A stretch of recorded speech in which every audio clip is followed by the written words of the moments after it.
Hi, y'all, and welcome to tonight's live stream. Tonight, we have absolutely bombshell new information in the Kouri Richins case. A key witness in the case has flipped, and the defense says prosecutors hid it. Tonight, we're going to be looking at the affidavit that changes the story, the bail fight, and at whether the prosecution's entire case is starting to unravel. If you're new to this case, here's the story in a quick snippet. Kouri Richins is a Utah mom and a children's book author. She is accused of murdering her husband, Eric Richins, by giving him an alcoholic drink called a Moscow Mule that was laced with a lethal dose of fentanyl. Now, after he died, prosecutors say that Kouri Richins had the gall to write a children's book about helping her children as they grieved their father's death. Prosecutors say that Kouri Richins got the fentanyl through her housekeeper, who allegedly bought the drug from a local dealer. But the defense says tonight that this story doesn't hold up in a new filing they filed just yesterday.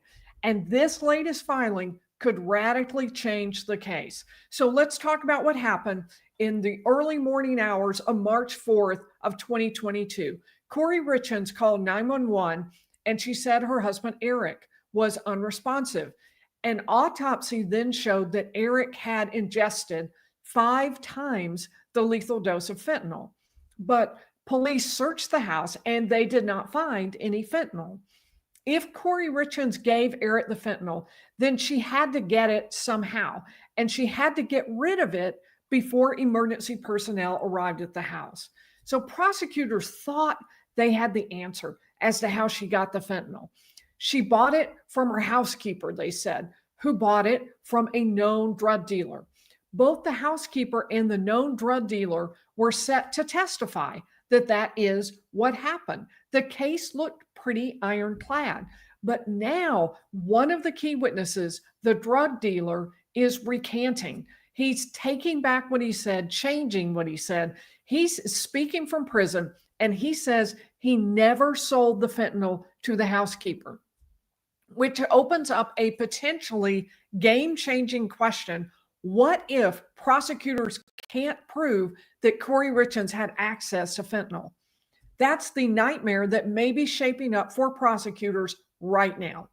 Even worse, the defense is telling the judge that prosecutors withheld this new information from them. And the defense lawyers say it was not just an oversight, but a continuing and knowing concealment. Now they are tearing into the prosecution and asking the court to let Kouri Richins out of jail. So we're going to break down tonight the new documents filed by the defense and why they're doing a lot more than just asking for bail. They are going after the prosecutors and the entire case against Kouri Richins. Special shout out to tonight's first 5 in the chat: Oklahoma Gigi, Desert Rose, Suze, Greg's, S Cipher, and CS. And welcome to everybody tonight.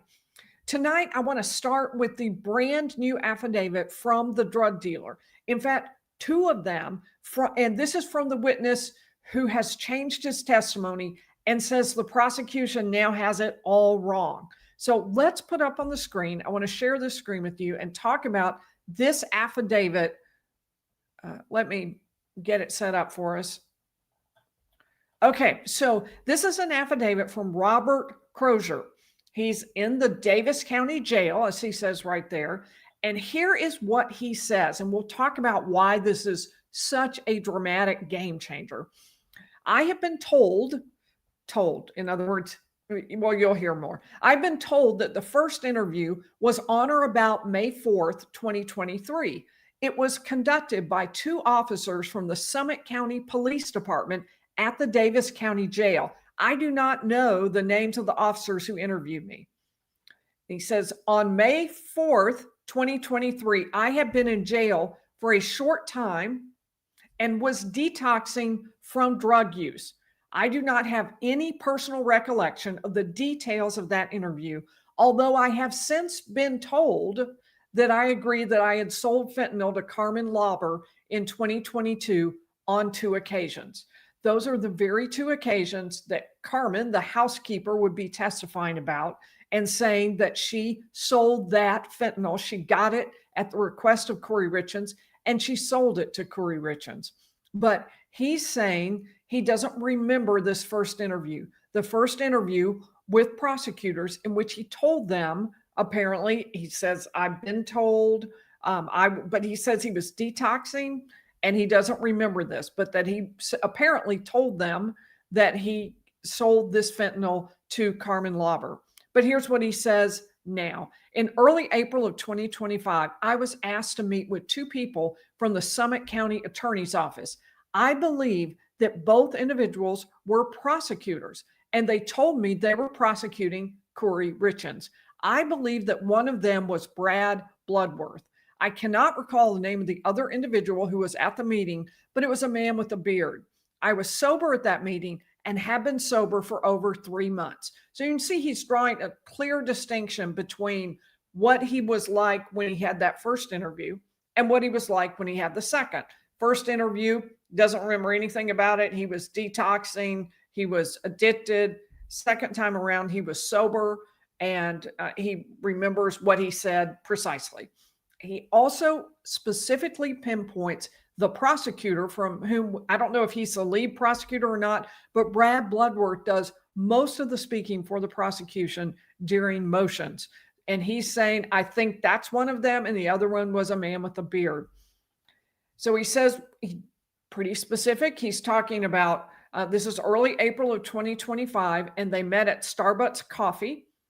Mr. Bloodworth and the other individual asked me if I had sold fentanyl to Carmen Lauber. So second meeting, this time, I don't know who he met with the first time, but here he's going to meet with these two prosecutors. And they asked him, did you sell fentanyl to Carmen Lauber? I told them no. I sold OxyContin to Carmen Lauber on 2 occasions in early 2022. I told them I met her at the Maverick and Draper both times to sell her the pills. And the Maverick is exactly where she said she bought the pills. But notice what he's saying. It wasn't fentanyl, it was OxyContin. The reason that matters, what was in Eric's system was fentanyl, not OxyContin. They asked why I had previously told officers that I had sold her fentanyl. I told them I did not remember saying that, and that I had been detoxing during that interview and was out of it. So he is changing his story and saying, I don't know what I said during that crazy detox period when I was completely nuts. I have no idea what I said. But what I do know is I didn't sell her fentanyl. I sold her OxyContin. That is a huge difference, obviously. So he goes on to say, I told them that I was certain that I had sold Carmen Lauber OxyContin 30 milligram pills, otherwise known as Roxy's or Roxy 30s. They asked me several times if I was sure, and I told them yes, I was sure I sold her OxyContin. I was told at that meeting that I would be called as a witness in the case and that the Summit County Attorney's Office would be putting me up in a hotel near the courthouse. So as you can see, well, that's exciting, that crazy color. So you can see what he is saying now, what Robert Crozier is saying now is completely different. And he's saying, I told the prosecutors this. I told them that my first story was wrong and that this was the real story. So this was an affidavit done on the 10th of September. There was a second affidavit. Let's see what the date of this one was. Also 10th of September. I don't know why I did two, but let's take a look at this because it fleshes it out in more detail, what exactly he said. Same person. This is Robert Crozier again giving his affidavit. And he says, in early 2022, I was contacted by my friend, Nicole Cummings, telling me that a friend of hers by the name of Carmen Lauber was looking for some pills and would be contacting me.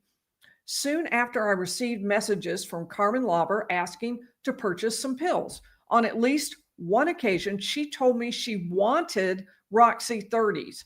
And on at least one other occasion, she said she wanted blues. I understood this to mean that she wanted 30 milligram OxyContin pills. In early 2022, I knew the term blues to mean OxyContin. I did not associate the term blues with fentanyl until late 2022. So notice what he's saying here. It's not just that he sold OxyContin, it's that that's specifically what Carmen Lauber asked for. She didn't ask for fentanyl. And furthermore, what she asked for, the word blues, at the time, he's saying to him meant OxyContin. So he wouldn't have provided fentanyl. What was being ordered was OxyContin. He goes on and says, I met with Carmen Lauber on 2 occasions in February of 2022 at the Maverick in Draper and sold her OxyContin. The first time I sold her 30 pills. The second time I sold her more than 30 pills, but I can't recall how many. Now that pretty much dovetails with what Carmen Lauber says about buying pills, about where she bought them, about what she bought, except for what was in the pills. Carmen Lauber said it was fentanyl, and this witness is saying, no, it wasn't. It was OxyContin. These were the only 2 times I met Carmen Lauber. I did not know her before she contacted me, and I have not had contact with her since February of 2022. He does say, I began selling fentanyl at the end of 2022. So he's saying that is something I did, but I didn't do that until after this whole issue with Eric arose, the death of Eric. In May of 2023, I was arrested for possession or possessing fentanyl and was in Davis County Jail. At that time, 2 officers from the Summit County Police Department interviewed me. So I guess I would not be the prosecutors. I do not remember their names. I was very confused during this interview as I was detoxing from drug use and was very out of it. At first, I did not remember Carmen Lauber, but after they reminded me, I did remember that I had sold pills to her and that she was a friend of Nicole Cummings. I don't remember the details of that interview, but I have since been told that during the interview, I agreed that I had sold fentanyl to Carmen Lauber and that blues refer to fentanyl. It is my belief that I agreed I had sold Carmen Lauber fentanyl because I was personally detoxing from fentanyl during that interview, and by then had been selling fentanyl, which I had come to know as blues. So he's saying everything I said made sense in terms of me being kind of out of it at the time, but now that I'm not, this is the wrong story. He says, I am currently in recovery. And although I have relapsed during my recovery, at this time I've been sober for about 3 weeks. Prior to my relapse, I've been clean for 9 months. I did not sell Carmen Lauber fentanyl in February of 2022, but sold her 30 milligram OxyContin pills. In early 2022, I was not selling fentanyl and did not have access to fentanyl.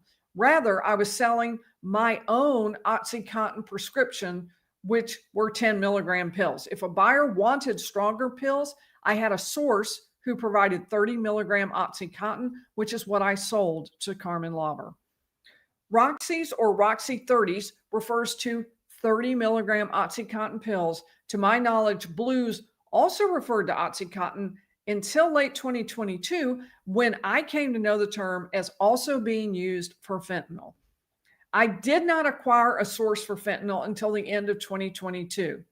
The fentanyl pills that I began selling at that time were very dark blue, almost purple. So we've got huge information in here. First of all, he's saying he didn't even have access to fentanyl. It wasn't even possible for him to have sold fentanyl to Carmen Lauber. He wasn't selling that yet. He had no access to it. He was selling his own personal prescription for OxyContin.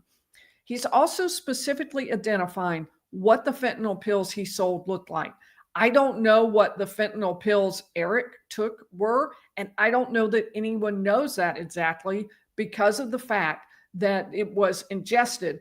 But Carmen probably testified to something about the physical nature of what she saw. And I'm guessing that the defense had him talk that specifically about it because it's not the same, because what she's describing doesn't fit his description. That's my guess. In April of 2025, I was interviewed by prosecutors with the Summit County Attorney's Office. This is huge. This is a very, very important point, that it was the prosecutors who interviewed him. And we'll talk about why that's so important with the next document we're going to look at. and told them that I had sold OxyContin to Carmen Lauber and not fentanyl. Okay, so he has doubled down then on this story. Here, let me remove that for just a minute and talk to y'all more directly. So what he's saying is that he clearly remembers now, and the clear answer now is he didn't sell fentanyl to Carmen Lauber. That's a huge problem for the prosecution because they are depending on Carmen Lauber to say, I bought fentanyl, and on the drug dealer to say, I provided fentanyl. And they're going to say, the defense is, that if the drug dealer says, I don't know what she thinks she bought, but I only sold OxyContin, they're going to say it was impossible that that transaction was the source for Kouri Richins of the fentanyl. And so that puts the prosecution back at square one for proving how Kouri Richins would have gotten it. Now, they don't necessarily have to prove that Kouri Richins got that from this particular transaction, but that's certainly where they were headed. And that's what they were trying to prove up until now. And if the state's key witness, the dealer, is now saying it was OxyContin, that's not just a small deal. It undercuts the entire theory of how Kouri Richins got the drug that she supposedly gave to Eric Richins. So it doesn't end it. The state still has Carmen Lauber, and Carmen Lauber says she bought fentanyl. But now there's some question about what she actually bought. And that's pretty important, especially because Carmen Lauber is such a shaky witness. We'll get to that in just a minute. But it also raises a very important question, which is, why didn't the prosecutor tell Kouri Richins' team that this witness had taken back what he said before? And you are now going to see the defense ask that very question. So let's go ahead and add this back to the stage and take a look at this NETS document. The defense has filed a document asking the court to force the prosecution, to compel the prosecution to produce some evidence, specifically evidence that would be exculpatory, meaning that would tend to get Kouri Richins off, to keep her from being found guilty. So let's take a look at this document. Initially, Ms. Lauber informed investigators that fentanyl was never procured. And that's so important. Well, I'll go ahead and read this paragraph before I start talking. It's just so important. The investigating officers subsequently interviewed Ms. Lauber again on May 3rd, 2023. It was at that meeting when Ms. Lauber indicated that she got fentanyl from Robbie, which would be Robert Crozier, the person whose affidavits we just saw. Mr. Crozier was interviewed in May of 2023. During his interview, he confirmed that he had sold fentanyl to Ms. Lauber on 2 occasions. So what the defense is saying, here's what's happened in this case. Carmen Lauber initially said, I did not sell fentanyl to Kouri Richins.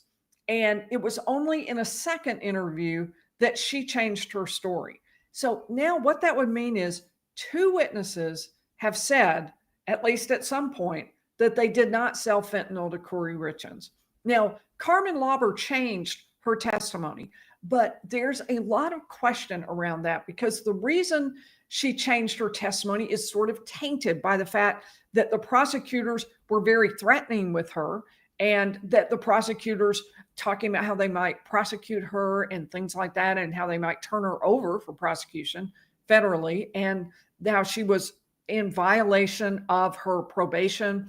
There were threats and there were also promises. That's what the defense is going to be arguing. I don't know the details of what was promised or what was threatened, but I do know that they've argued that Carmen Lauber is a witness who has a lot of question marks around her, that her testimony isn't all that solid. And so if she initially said not fentanyl, and only after all of that then said, okay, it was fentanyl, she's already shaky. And now there's another witness coming alongside her and saying, yeah, it wasn't fentanyl. I don't even know what you thought, Carmen Lauber, but I didn't sell fentanyl then. It could not have been. So, and then they talk about what Crozier said, and specifically that Crozier told the prosecution team that he was certain he had sold Miss Lauber OxyContin 30 milligram pills. And he said exactly that in the affidavit you saw.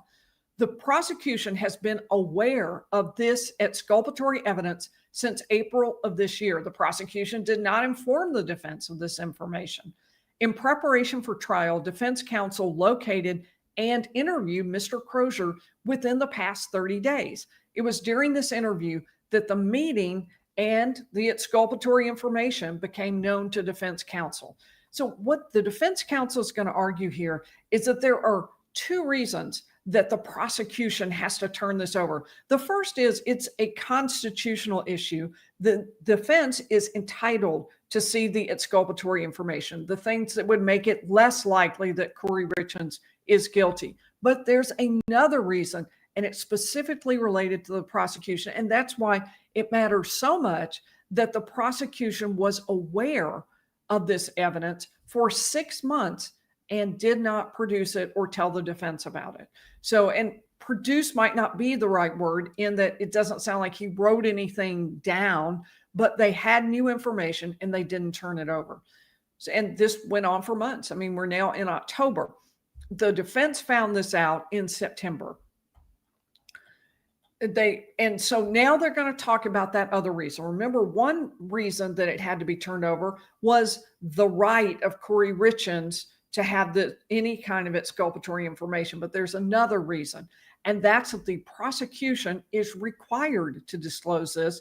And they cite Rule 3.8 of the Utah Rules of Professional Conduct. Those are rules for lawyers, professional rules about professionalism of lawyers. And it prescribes duties specific to the unique role of a prosecutor. And when you think about what's unique about a prosecutor is, while they represent a party, the state, the people, their true mission should be the actual pursuit of truth and getting to the actual correct result in a case. Not just putting that person in jail, but putting the right person in jail. Yes, they want to put someone in jail, but only if they've correctly identified the person and done it appropriately. And so the defense is going to use words like professionalism. You're going to see down here, they talked about ethical, and they're going to suggest what the prosecution did, I should say, was unethical. They're going to cite the rules of professional conduct, use the word ethical again, and they are repeatedly going to talk about the word sanction, which is a word that strikes fear in the hearts of lawyers everywhere. So here's what they say. If the prosecutor's possession, and they're quoting, I believe, from a case, if the prosecutor's possession of exculpatory evidence is uncovered at trial, a subsequent admission of that fact may be somewhat mitigating at the sanction phase. But the admission is not itself a fulfillment of the Rule 3.8D duty of disclosure. If that were enough, the rule would be rendered practically toothless, as any savvy prosecutor could avoid an ethics violation by the simple expedient of an after-the-fact admission of a prior failure of disclosure once it is exposed by someone else. Now, I know that's super dense, so let's talk about what that means legally. All it's saying, legally speaking, is that if in the middle of trial, you found out that there was a problem, something hadn't been disclosed, if the prosecutor will go ahead and admit that, that would be important in deciding whether or not to sanction the state or sanction the prosecutor. But that's not enough, because if all the prosecutor has to do is say, okay, yeah, I did that, well, then that's every prosecutor would be free from the rule, because they could just say, well, I'm going to do what I want to do. And if anybody finds me, I'll just say, yep, that's what I did, and I'll be off. So they're saying it's got to be something more than just saying, yeah, okay, I did that. And here's the word sanction again. Here, the prosecution failed to disclose evidence that not only negates Ms. Richins' guilt, but completely eviscerates the prosecution's own theory that Ms. Richins procured the fentanyl that ultimately killed her husband. So the defense is saying this isn't just a little detail that they forgot to mention. This is really important. It goes to the heart of their case. and they never told us about it. By withholding this evidence, the prosecution abandons its duty to seek justice and undermines the assurance of a fair trial. And they are going to go all in against the prosecution right here. No doubt there will be an attempt to chalk this up to an oversight, perhaps as an oversight that should be excused as nothing more than carelessness. But this was not an oversight. This was a continuing and knowing concealment. It is not a blemish on the fruit. It is rot at the core, poisoning the whole harvest of justice. And again, the word sanctioned. Counsel moves this, and so they're going to ask the court now for something. And notice the huge word. I mean, the words are really strong. Rot at the core, poisoning the whole harvest of justice. They're saying this is huge, and it wasn't an oversight. It wasn't just being careless. This was intentional, they're saying. And they're going to ask the court for three things. Number one, they want everything having to do with the prosecution or law enforcement and Robert Crozier, everything that went on between you.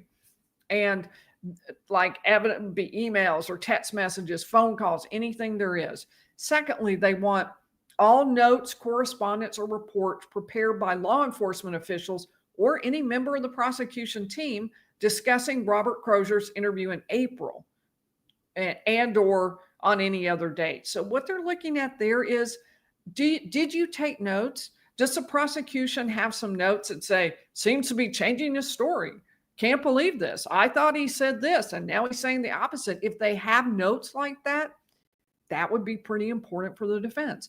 And then finally, any statements, recordings, reports, or notes in whatever medium, including emails and texts, that tend to negate guilt. So they're basically saying, and now we don't trust you. So we'd like another order that says if there's anything else out there that you haven't produced, do it. If there's something that would help us with our case, help us prove Kouri Richins not guilty, then please turn that over. In court, we want you to tell them to do that.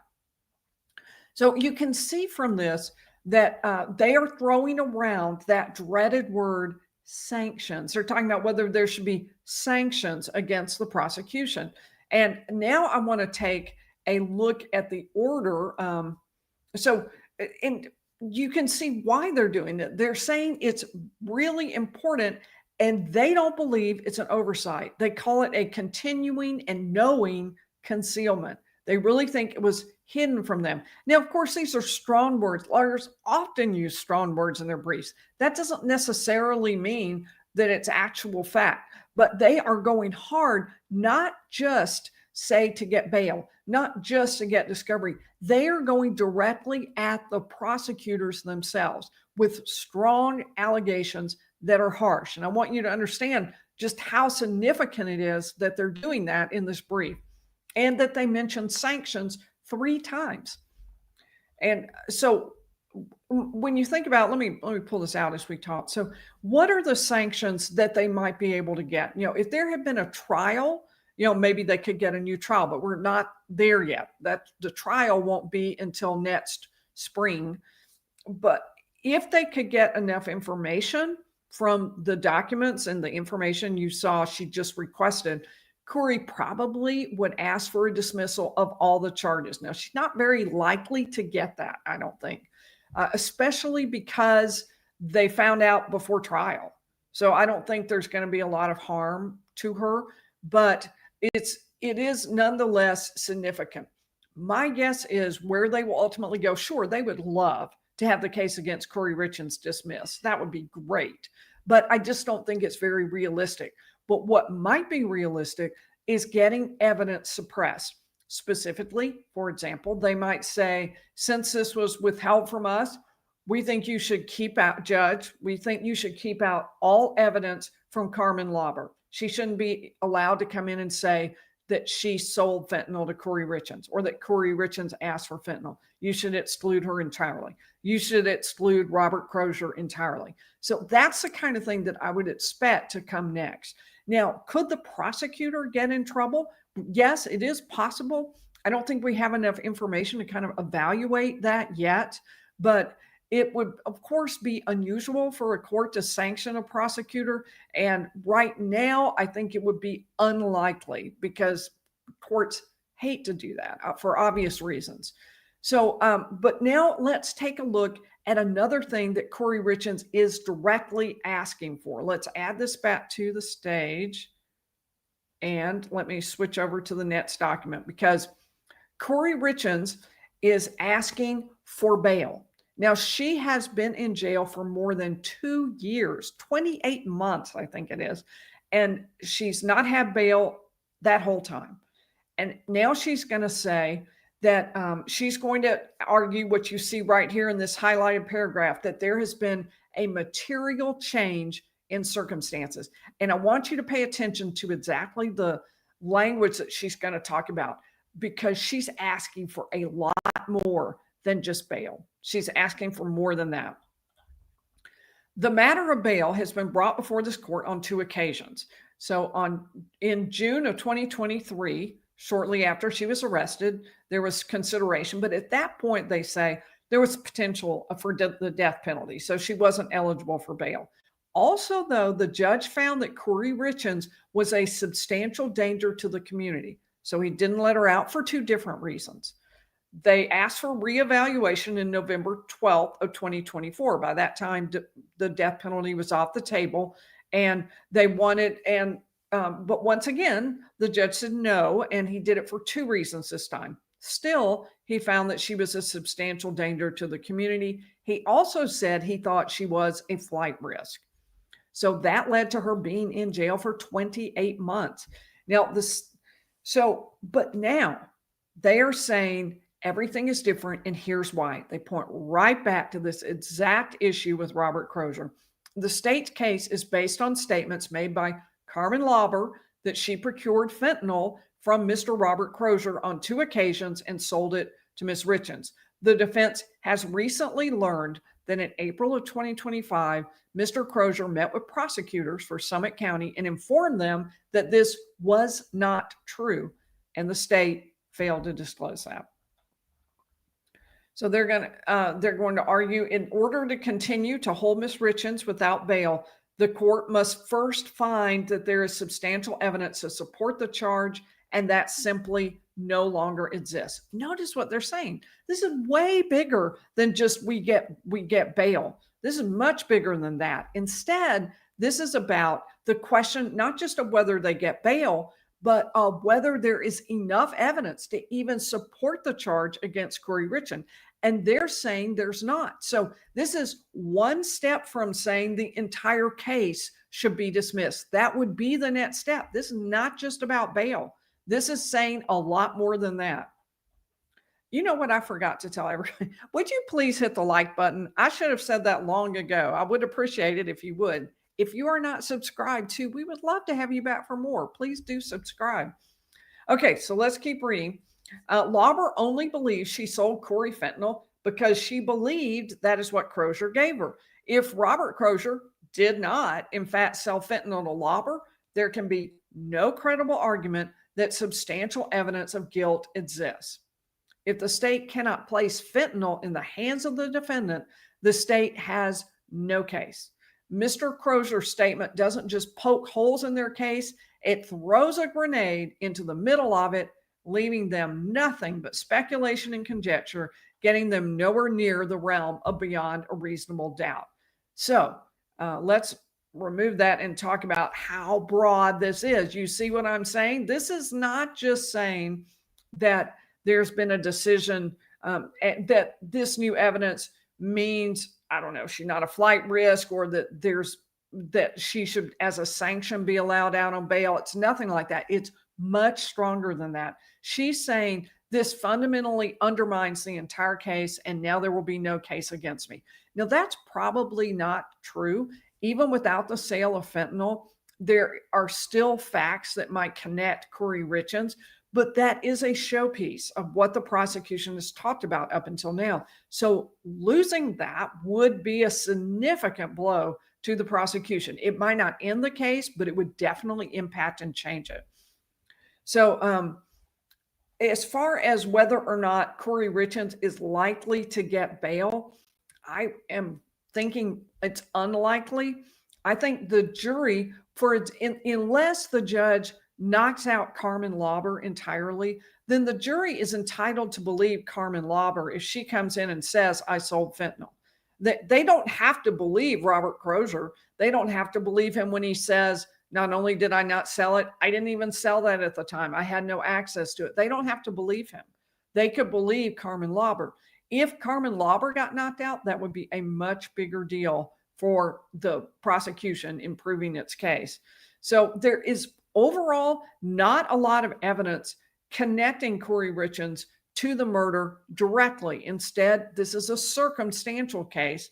And ironically, if in fact any of this evidence gets thrown out, then the worst evidence will be what she herself created in jail, that walk the dog letter and her attempt to change people's testimony will hurt her enormously, both in getting bail, but also in the case in general. So there's also some evidence about financial crimes, but the judge has split those off into a separate case for the most part, with the exception of a few things that are related, for example, to collecting insurance for Eric Richins. So the defense now says that the case against Kouri Richins is weaker than ever. We don't yet know what the prosecution is going to say about this bombshell information from the Crozier affidavits.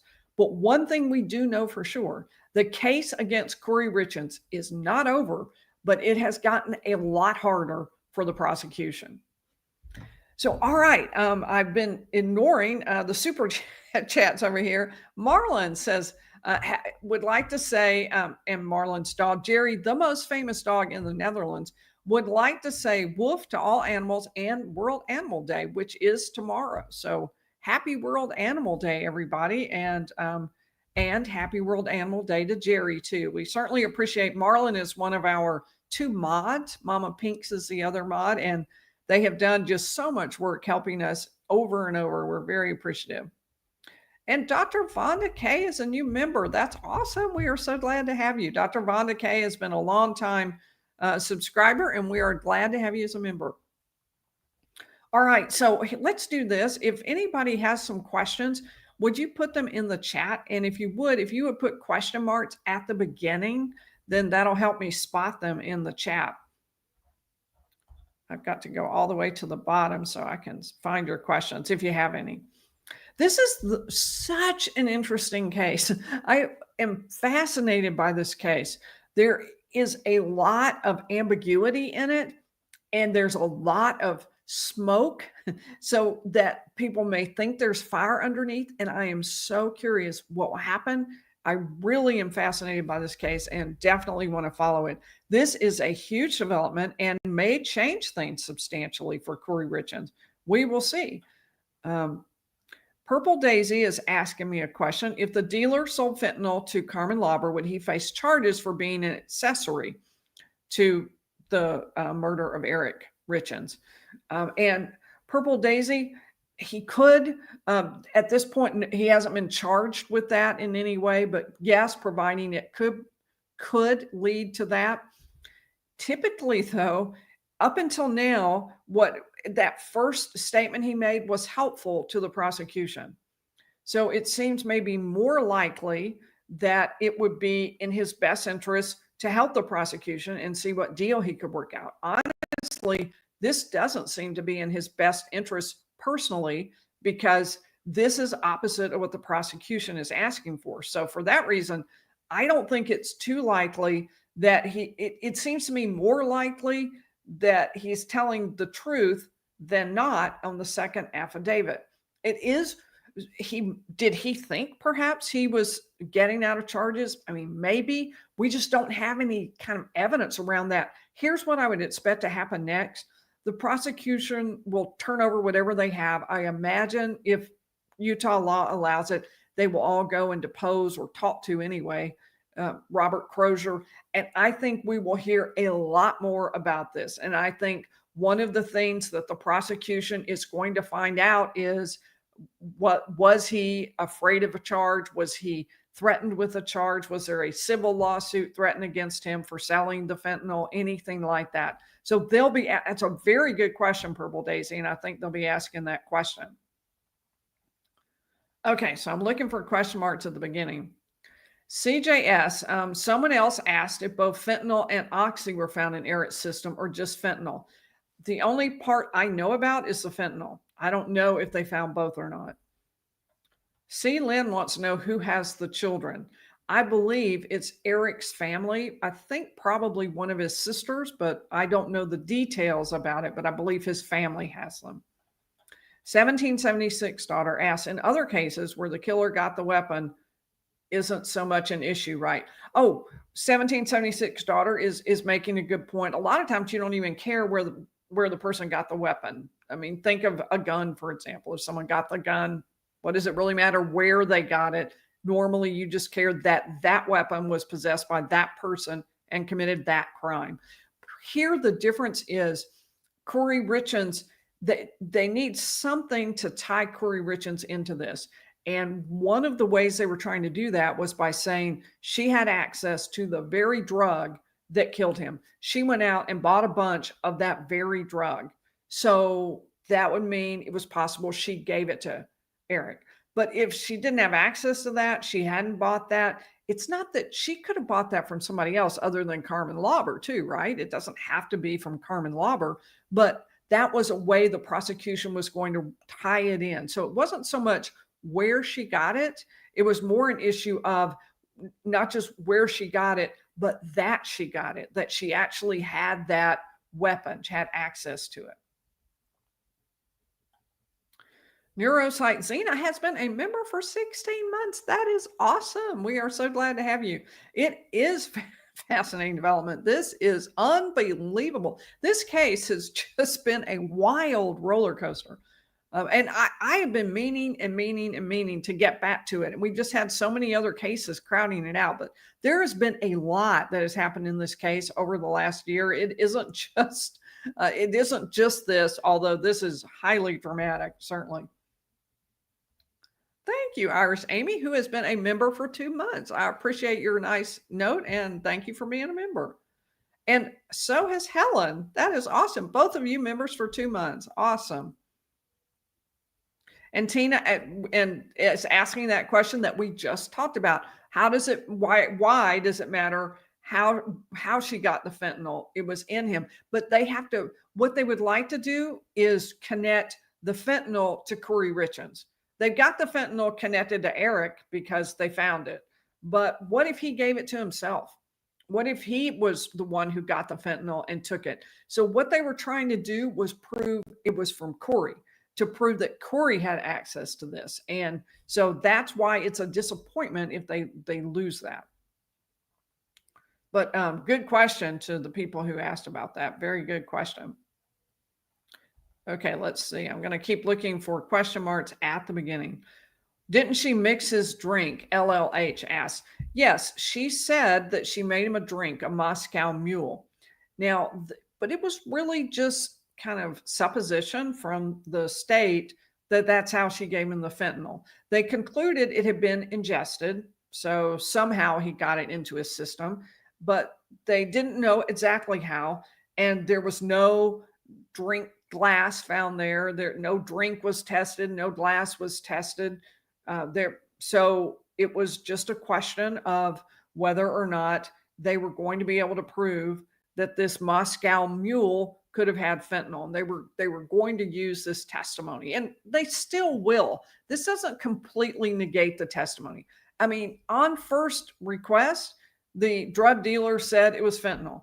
Carmen Lauber now says it was fentanyl, and she says that Kouri Richins asked for it. This is not over, but it does hurt the case. It does make a difference in the case. And so as far as the glass that wasn't tested, and they didn't find a glass sitting there beside his bed, and maybe weren't even looking for it at that time, there were a bunch of steps by Kouri Richins at that time. And I always wondered if the prosecution planned to argue that she had taken that glass down washed it out and maybe put it in the dishwasher or something like that. But I haven't heard the prosecution make that argument yet. But I guess it was Apple Watch or her phone or something showed some steps around that time.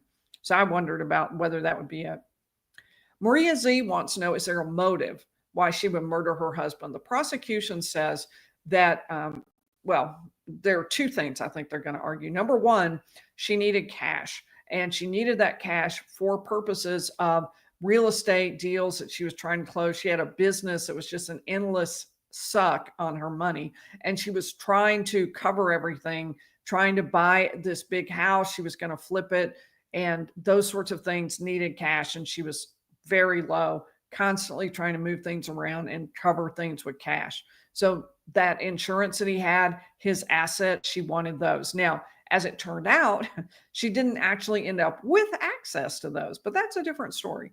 So, and then the second motive that the prosecution talked about was not just the money and not just wanting that, but that she was having an affair. We know not really a lot about that. We've just heard sort of hints about that. And so there's exactly how strong that is, I don't know. Scooter asking about my dad. He is doing great. He is doing really well. The physical therapist came today and said he was doing amazing. So there you go. Thanks for asking. I appreciate it. All right. I am looking for question marks. Okay. Kestrel 42. If he took the drugs himself, why was there no drug paraphernalia found by him? Well, it might be pills. So there might not be paraphernalia, depending on what you mean by paraphernalia, but you would think maybe there would be, right, the bottle. So there are a couple of possibilities I can think of. One is that apparently they didn't look in his truck, and the next day his partner came and cleaned out the truck. That was a huge deal made by the defense at various points. Kouri said, well, look at the partner. He cleaned out the truck. Maybe he took these pills. That was her suggestion. But the other possibility would be that Kouri hid it to protect him, to hide it. Who knows? But and maybe they just missed it. Maybe they didn't specifically look for that. But for sure, they didn't mention anything about that. Oz from Oz asked, do you think someone on Richin's side got to him and that's why he changed his story? So, okay. So I think Oz is asking, do you think someone from Kouri's side got to Robert Crozier and that's why he changed his story? To me, it would be more likely it would be the other way around, which is the prosecution would maybe offer a deal or something in exchange for his testimonies. I don't know what Richin's side has to offer. I mean, he's in jail, and I don't know how bad the charges are, but if he's in there for a substantial period of time, I don't know how much what they're offering would help him. But who knows? I don't know the story behind it. I just read to you what he said, and it's pretty dramatically different. Bon, did the fentanyl provider go to the defense on his own to retract his previous statement? He did not. What happened was he had said this to the prosecution, and it just sat there for roughly 6 months. And the defense went to him. They were interviewing the witnesses who had been put down and talking about who the witnesses were. And then at that point, that he told them what he said. Yeah, here's what the news story is, and that's the story I've already told the prosecution. And they were like, what do you mean you told the prosecution?